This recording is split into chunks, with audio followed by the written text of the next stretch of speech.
요즘 TV 프로그램 가운데 여행지를 소개하는 프로그램들이 많이 있습니다.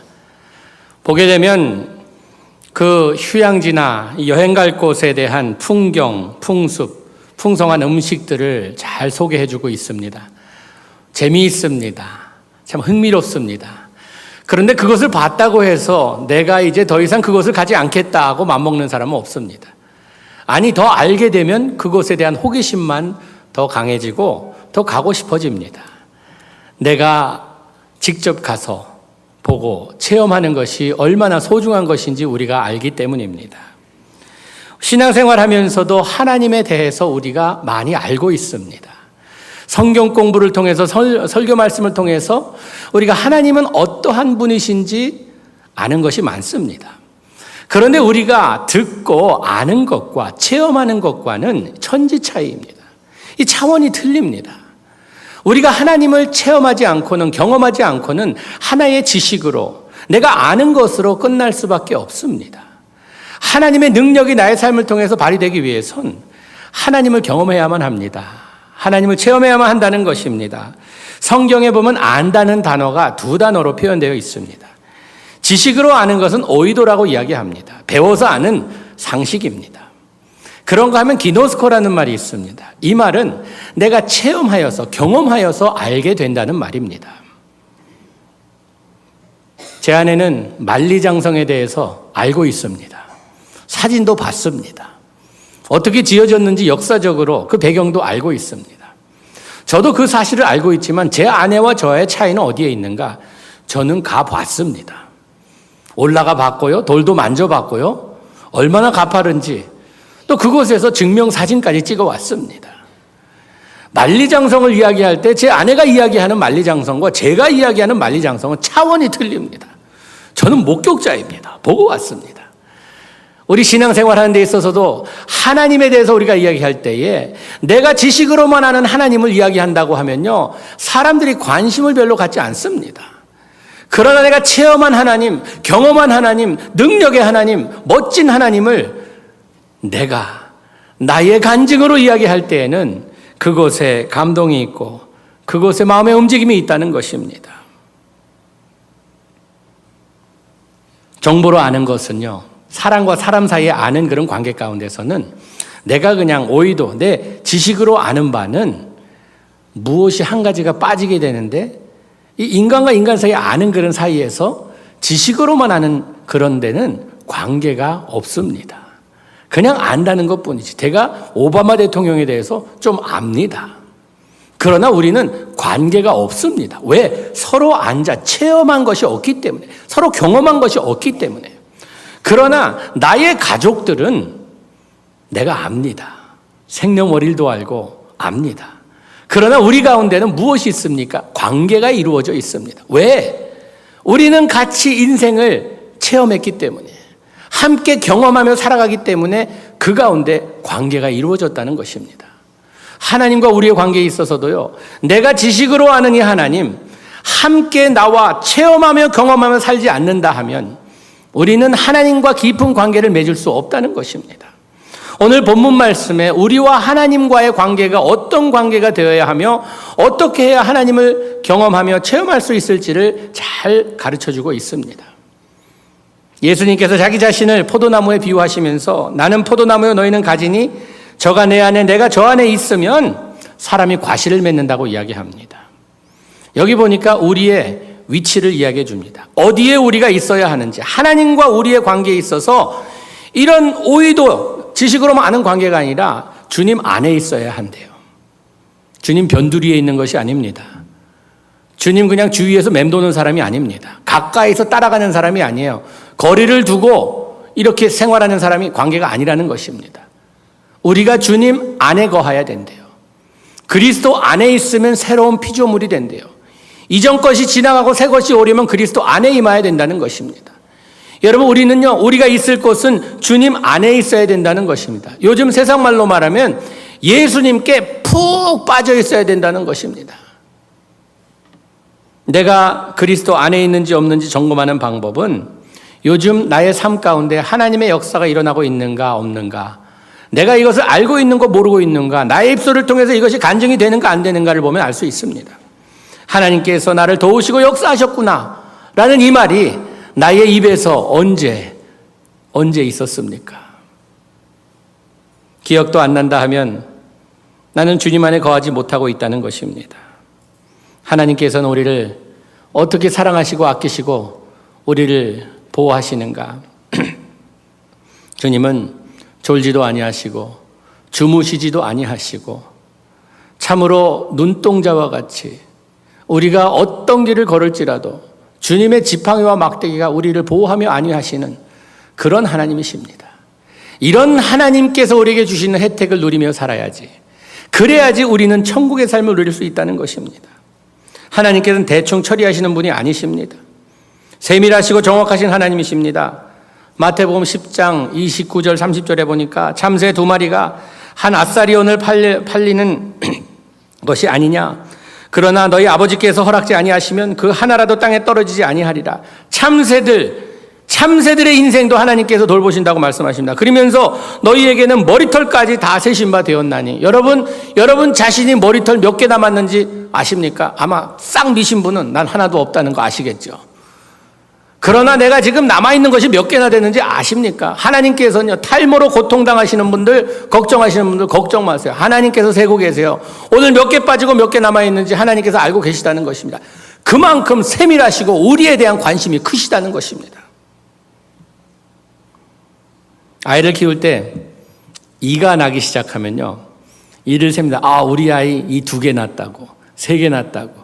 왜? 그만큼 관심이 있기 때문이야. 다른 아이들 이가 몇 개 나는지 상관치 않습니다. 뭐 이가 빠졌든지 뭐 했든지 상관치 않아요.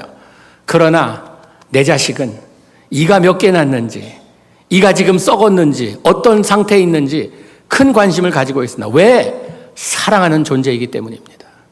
하나님께서도 우리를 사랑하시되 그만큼 아끼시고 사랑해 주신다는 것입니다. 우리가 이 사랑을 체험치 못하고 경험치 못하다 보니 세상의 근심 걱정이 우리의 눈을 가리우고 인생을 살아가면서 허우적거리며 겨우겨우 살아가는 이런 인생을 살고 있다는 것입니다.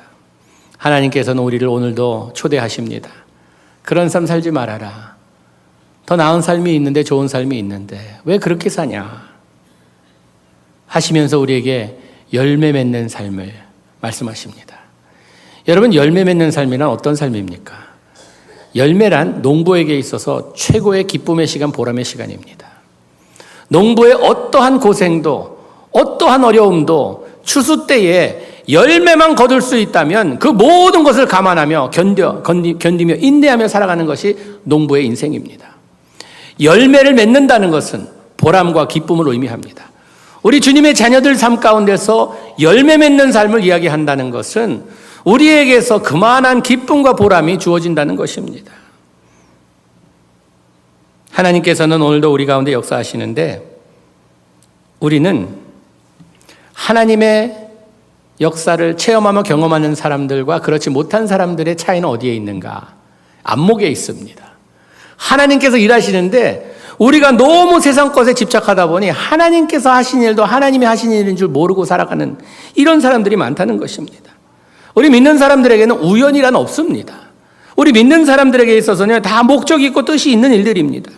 좋은 일들뿐만 아니라 힘들고 어려운 일들도 하나님께서 다 개입하시고 하나님께서 이뤄가신 일이라는 것입니다. 로마서 8장 28절 말씀 한번 우리 같이 보도록 할까요? 시작. 우리가 알거니와 하나님을 사랑하는 자 곧 그 뜻대로 부르심을 입은 자들에게는 모든 것이 합력하여 선을 이루느니라. 여기 보니까 마지막 부분에 모든 것이 합력하여 선을 이룬대요. 좋은 것들만, 거룩한 것들만 합력하여 선을 이루는 것이 아니라 모든 우리의 기쁘고 슬프고 아프고 고통스러운 이 모든 것들이 합력하여 선을 이룬대요. 누구들에게? 사랑하는 자들에게. 우리가 할 일은 무엇입니까? 하나님을 사랑하는 것입니다. 우리는 부르심을 입은 자들로서 하나님께서 모든 일을 합력하여 선을 이루시는데 우리가 할 일은 하나님을 사랑하는 자들이 되어야 된다는 것입니다. 하나님을 경험치 못하고 사는 인생은 방향 없이 방황하는 인생입니다. 하나님이 나를 향한 뜻이 무엇인지 알고 살아야 합니다. 그러기 위해서는요, 하나님이 어떤 분야에서 역사하시는지 우리가 좀 알고 살아야겠습니다. 알아야 깨닫지요. 우리가 기노스코, 경험하며 하나님을 체험하는 것도 중요하지만 오히려 지식으로 알아서 이것이 일어날 때에 경험하며 사는 것이 중요합니다. 둘이 다 같이 이루어져야 돼요. 한 가지만 이루어지면요, 너무 신비주의자가 되든지 아니면 그냥 너무나 이 지식으로 아는 무슨 교수처럼 이렇게 되고 참 학식으로만 아는, 머리로만 아는 이런 사람이 된다는 것입니다. 그렇다면 우리 하나님은 어떠하신 하나님인가? 어떻게 역사하시는가? 오늘도 우리 가운데 어떤 일을 이뤄 가시는가? 첫째는 하나님께서는 공급하시는 하나님이십니다. 공급하시는 하나님, 여호와 이레라고 합니다. 우리가 살아가는 데 필요한 것들 하나님께서 주십니다. 이스라엘 백성이 광야를 지날 때에 하나님께서는 그들이 필요한 것이 무엇인지 분명히 알았습니다. 만나가 필요했어요. 만나. 여러분, 만나는 무엇입니까? 하늘에서 내린 양식입니다. 그런데 하나님께서 이들에게 필요한 것이 무엇인지 아셨는데 만나는 하루만 먹게 되어 있었습니다. 하루가 지나면 변해서 먹지 못했습니다. 일용할 양식의 개념을 확실히 심어주기 위해서, 너희들은 내일 일을 걱정하지 말라는 그것을 가르치기 위해서 만나를 주셨습니다. 프로틴이 필요해, 고기가 필요해, 메추라기를 주셨습니다. 너무 더워서 구름기둥 주시고, 밤엔 추우니 불기둥 주시고, 광야에서 목마르니 생수를 허락하시는 하나님께서는 모든 것을, 필요를 공급하시는 하나님이시라는 것입니다.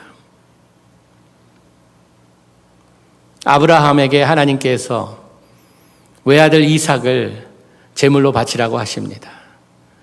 이게 가능한 일입니까?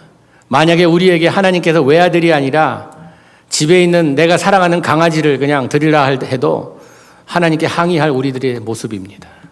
하나님 어떻게 생명을 그렇게 하십니까? 그런 식으로. 그런데 외아들을 하나님께 바치라 합니다. 아브라함은 하나님께 항의하지 않습니다. 두 번째 확답을 기다리자. 주님, 잘못 얘기한 거 아닙니까? 다른 집 애 많은 박 목사 집에 아이를 두라 그런 거 아닙니까? 난 하나밖에 없는데 다시 한번 확답을 주십시오. 이러지 않았어요. 듣고 그 이튿날 아침 일찍 일어나 준비합니다. 아들을 데리고 갑니다. 그런데 아들이 이삭이 이런 질문을 합니다. 불과 나무는 있거니와 번제할 어린 양은 어디 있나이까? 아브라함 가정의 신앙 교육이 제대로 된 것 같습니다. 어떻게 해야 올바른 예배를 하나님께 드릴지 이삭은 알고 있었습니다. 뗄감만 있고 드릴 양이 없는데, 양을 드려야 하나님께서 기뻐하시는데 알고 있었어요. 아브라함은 복잡하게 설명하지 않습니다. 아들아, 번제할 어린 양은 하나님의 자기를 위하여 친히 준비하셨느니라. 여호와 이레라는 말을 씁니다. 하나님께서는 준비하시고 공급하신다는 말입니다. 여러분, 우리는요, 이런 믿음을 가지고 좀 살아야 돼요. 아무리 어렵고 힘들지라도 하나님께서는 우리의 일용할 양식을 허락하신다는 것. 우리의 어려움은 어디서 옵니까? 일용할 양식을 먹는 데서 어려움이 오는 게 아닙니다. 우리의 고통과 우리의 참으로 이 불만은 어디에서 오는가? 자꾸 싸놓으려는 데 있습니다. 이스라엘 백성들에게 하루의 만족을 배우라는 그것을 확실히 가르쳐 주셨습니다. 여러분, 하나님께서 우리에게 공급하시는데 때로는 어떻게 공급하시는가? 까마귀를 통해 딜리버리를 하시는가 하면 때로는 우리같이 부족한 사람들을 이용하여서 우리의 삶을 통해 다른 사람에게 축복의 통로가 되게 만드신다는 것입니다. 하나님께서는 택배 서비스를 참 즐겨 쓰세요. 우리가 택배 딜리버리맨이에요. 하나님께서 우리에게 맡겨주신 것 우리는 전달합니다. 한 처녀가 집이 너무 가난해서 중학교도 간신히 졸업했습니다. 중학교 졸업하고 취직 자리를 찾았으나 이 교육 배경이 그렇다 보니 그냥 어느 집에 들어가서 식모의 일을 보게 되었습니다. 그런 형편 가운데 주인의 양해를 구해 자기는 크리스찬이니 꼭 주일날 성수주의를 지키게 해달라고 부탁하여서 교회 열심히 다니며 신앙생활을 잘했습니다. 그러던 가운데 교회에서 건축 프로젝트를 하게 되어서 자기도 열심히 헌금을 했는데 어떻게 너무 교회가 어려워지면서 교인들이 헌금을 잘 안 하고 하여서 이제 건축이 멈추게 되었습니다. 밀린 인건비를 주지 못하여서 인부들이 교회에 와서 행패를 부리는 일까지 벌어졌습니다.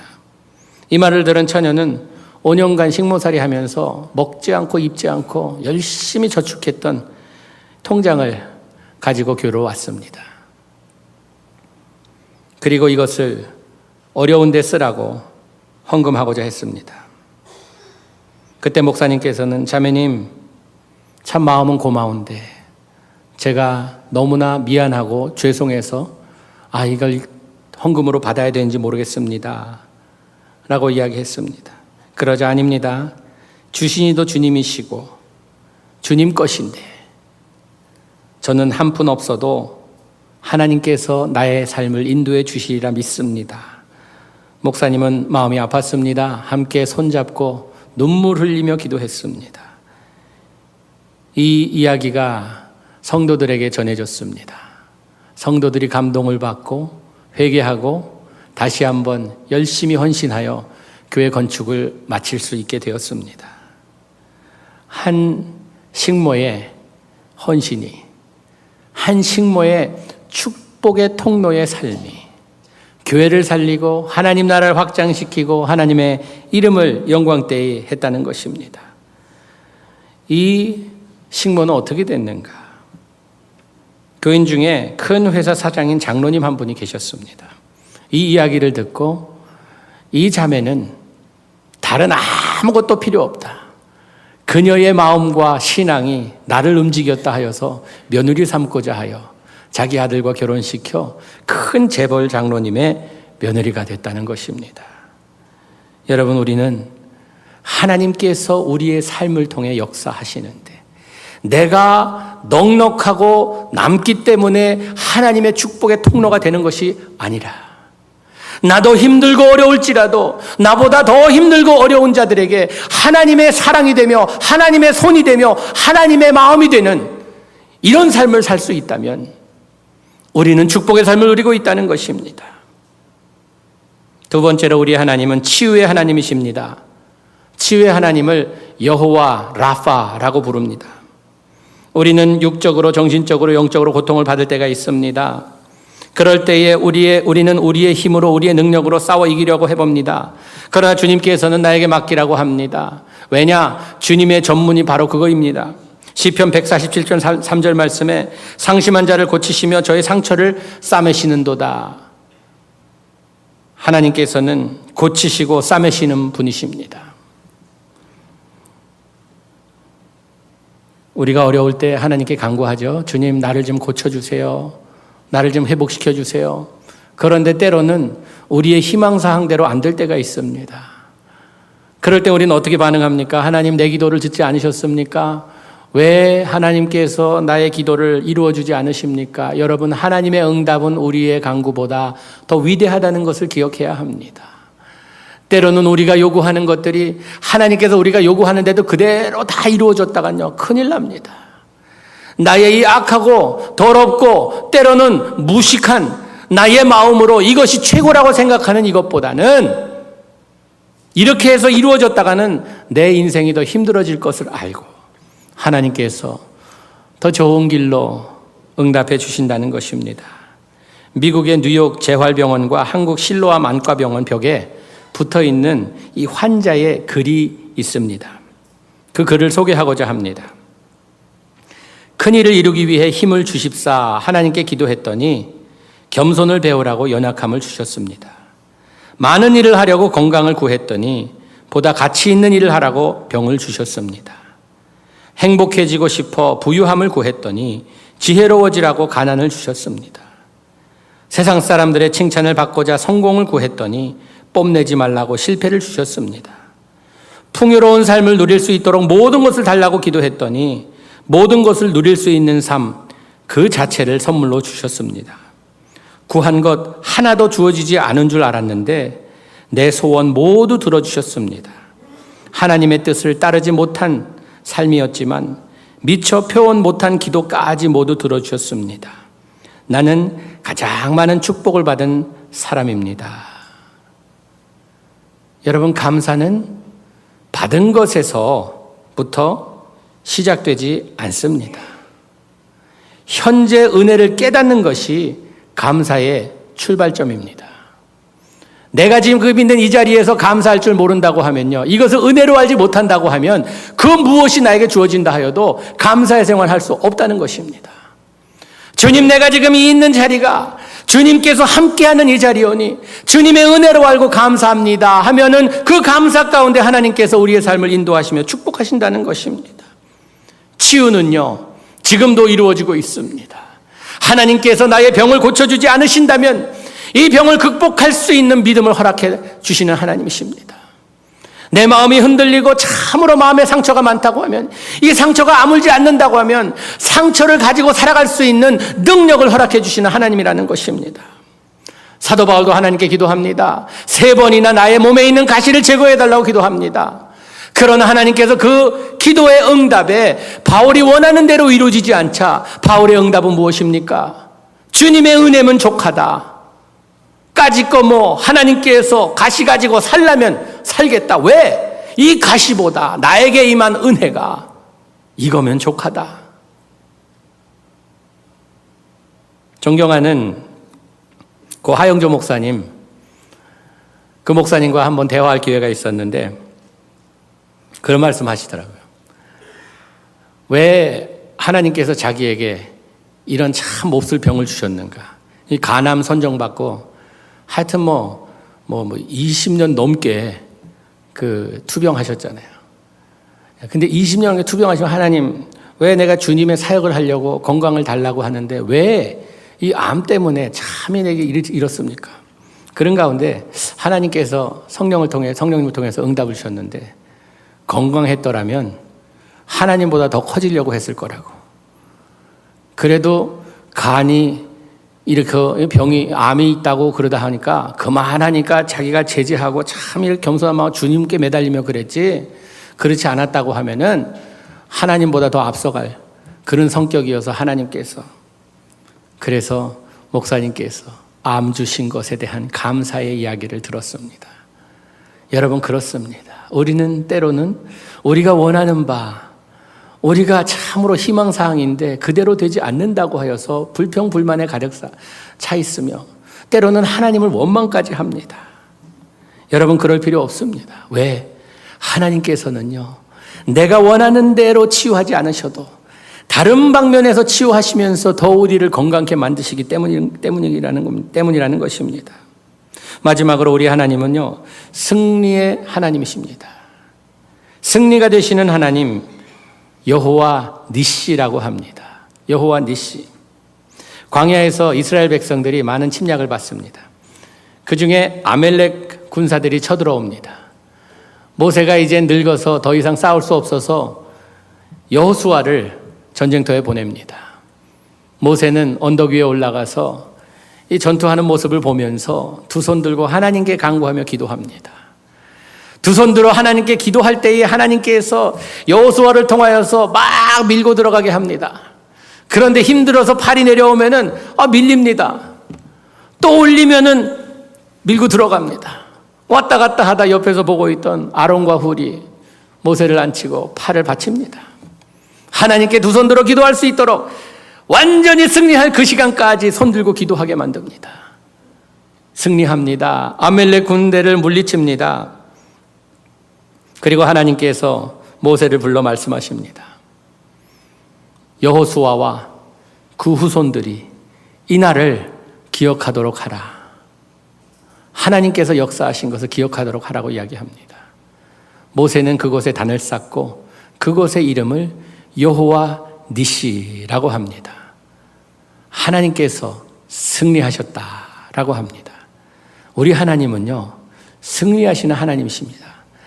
때로는 우리가 손을 들고 기도할 때 하나님께서 우리에게 막 너무나 잘 이루어지는 것 같지만 우리가 게을러질 때 우리의 인생이 꼬이는 것 같습니다. 또 들어봅니다. 하나님께서 역사하십니다. 그러나 궁극적으로 기도하는 자에게 하나님께서 승전가를 부를 날을 주님께서 약속하신다는 것입니다. 우리는 이 약속을 믿고 살아가는 사람입니다.